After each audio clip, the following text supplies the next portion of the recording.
Hey, this is Alex Stafford from the Rave TV, and we are sitting down with Sam from Chevelle. Hey, what's happening? Nothing much. How are you doing, man? Really well. It's our last show before Christmas, so we got our family here and babies and all the good stuff. Yeah, you're heading home to Chicago tomorrow or tonight? Yeah, tonight. Yeah. Tonight? So we live in the northern suburbs of Chicago, so we're kind of right between Milwaukee and Chicago. So still kind of a hometown show for you guys almost. Very much so. In fact, we get much more of our family and friends come here as opposed to Chicago because it's just an easier drive, I think. Yeah. Chicago can be rough at times. It can be rough at times. So now this is actually your 18th time playing here. Yeah. It's probably the most we've ever played anywhere. It's got to be. Yeah. Yeah, I mean, it's been a long time. I think the first time was 99, wasn't it, maybe? That was one of them up there. Like, I remember one of the first ones was with like Machine Head and Seven. Yes, I brought that's up a right. list. Yeah, I think I saw that we played 3 times, actually, in 99. Yeah. I think once with, like, Local H, too. Yeah, and one of them was the bar. I know that. So that was a good time. Do you have any now I've seen a lot of memorable ones here of you guys throughout the years. Do you have any personal favorites, like ones that stick out? Yeah, you know, the ones that were the first ones when we came through with Seven Dust, which was our first major tour. And then I've got pictures of other shows when we played the Rave. And then there's sometimes we played the Eagle's Nest with other bands and things. And then we're up there tonight in like a half house or something like that. So, and it'll be awesome to be packed. And I think actually it sounds a little bit better as a half house. At least it did to me. Yeah. Yeah, I saw Soundgarden here a little while ago, and I was like, they played so fast that I was like struggling to find out what song it was. I was at that show. Were you? Yeah, that was a good one though. It was cool. Yeah, the place was jam packed. Yeah, it was awesome. Some of my favorites, so like when you guys opened up for Stone Sour when they were first starting out, and the Music as a Weapon tour years ago. That was a great one too. That was I remember that very well. Yeah, if I go back and I look at each of the dates and if I remember who we were with, I can remember every show. I have a pretty good memory for that stuff. Yeah, me too. I can always like the dates with concerts. Like I'll forget a lot of other things, but like dates of concerts that I've been to and who they've played with, I keep pretty spot on though. Yeah, it's good stuff though. It's good for you. It's good for your memory. You'll thank yourself when you're old. Yeah, I thank myself for going to good shows too. Well, that too. Yeah. Awesome. Now you guys just released your 7th album. Yes. La Gargola. Am I pronouncing it right? Sure. Sure. In Spanish it's La Gargola or the Gargoyle in English. I love this album cover, by the way. That's so cool. Thank you. Yeah, my brother found this dude who hand makes these plague masks, which were copies of plague masks back from when plagues were a real problem. Yeah. And they would fill the sort of beak with different herbs and things to help filter out when they were the nurses and the doctors were treating patients. And that's actually what that was for. But funny enough, you actually can't see out of it very well. Because we tried riding bicycles and motorcycles around. Yeah, that'd be hard. It was a struggle. Yeah, there's no periphery. You can't see anything past like right here. Yeah. Yeah. Now this actually, if I'm not mistaken, debuted at number 3 on the Billboard charts. It did. Yeah. Congratulations. Thank you. That was a huge deal. You know, to have a rock band nowadays be able to be number 3. We were behind an Australian pop band, whom I don't know if they did. I don't know what else they did, and the Frozen soundtrack.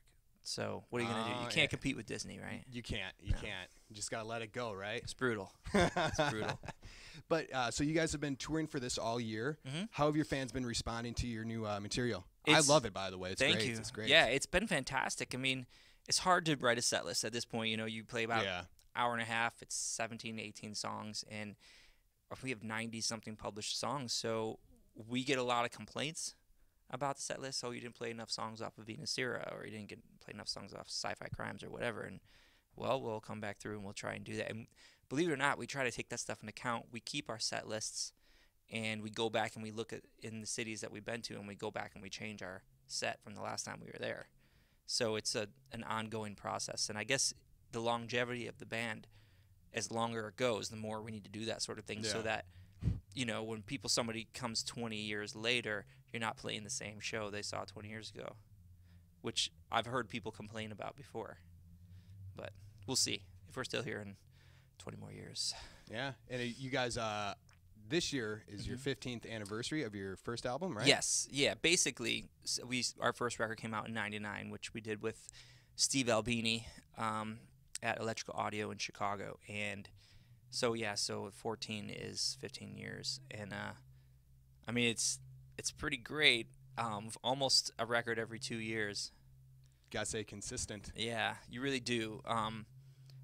It's a lot of work because you have to tour to support a record, and then you got to go and you have to write, and writing takes a while.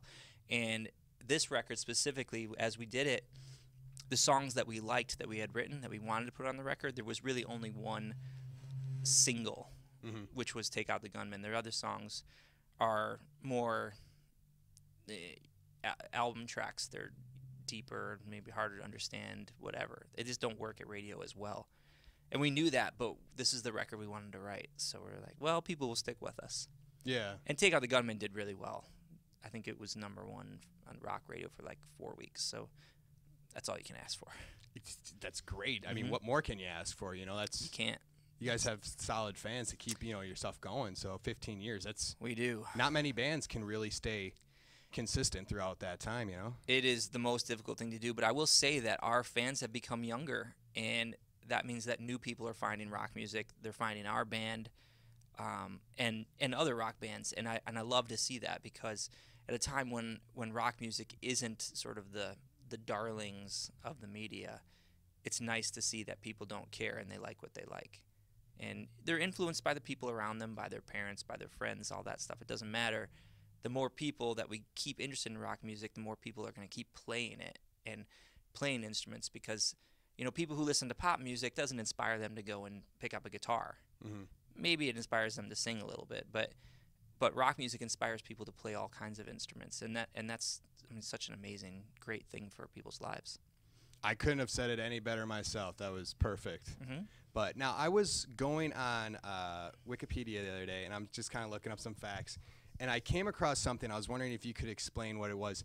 Back around your first album, or way a while ago, you guys were doing a press kit, and Fred Armisen was involved on this. The EPK, the electronic press kit. How did that come about? What did he do specifically? So Fred Armisen, who I think probably is best known for Saturday Night Live, but he's been in Portlandia now, and he's been in tons of movies.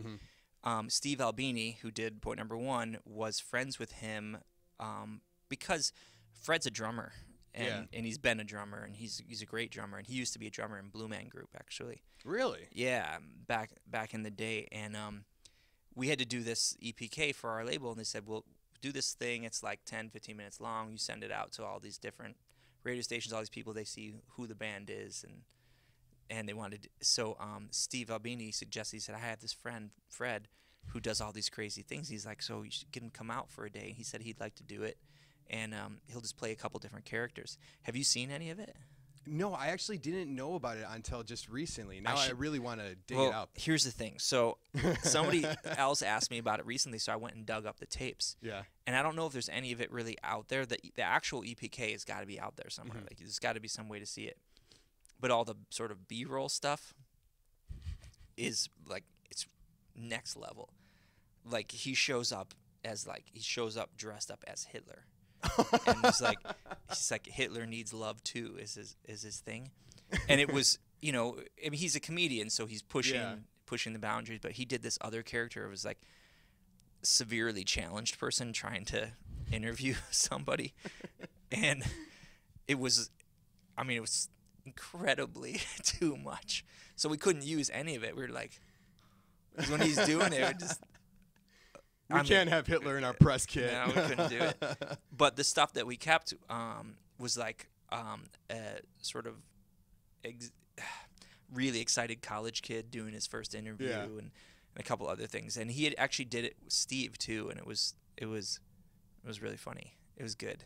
I haven't seen it in forever, and I'm almost afraid to watch it because I'm about 4 years old in it. So.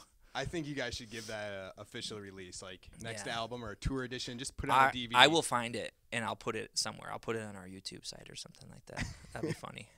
I look forward to it. Yeah. And then now, just recently, I think it was last year, you guys started a charity foundation, Tech for Africa.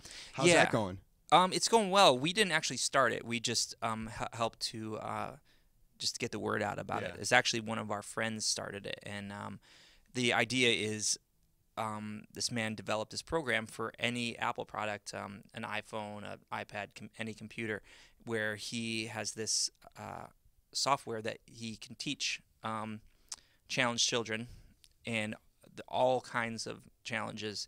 And in South Africa, you know, they have a lot of other challenges with poverty and things, and a lot of the children that can't just go to a regular school end up being left home alone, and it's pretty awful, and they don't have anywhere to go. So they started a school for those children. They've been going and rounding up these families and saying, hey, you can bring them to us. We'll take care of them during the day for you. And it's a really good program. I mean, there's a huge need for it.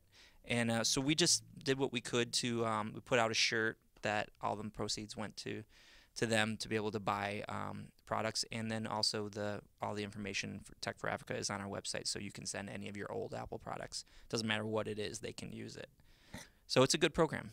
Awesome. That's great to see, you know, people giving back, you know, any way that they can. Yeah, I mean, it's funny though, is when you bring something like that up, there's so many ignorant people in the world. You can't believe the stuff that they write about it, and it's like, I don't even understand what they're talking about.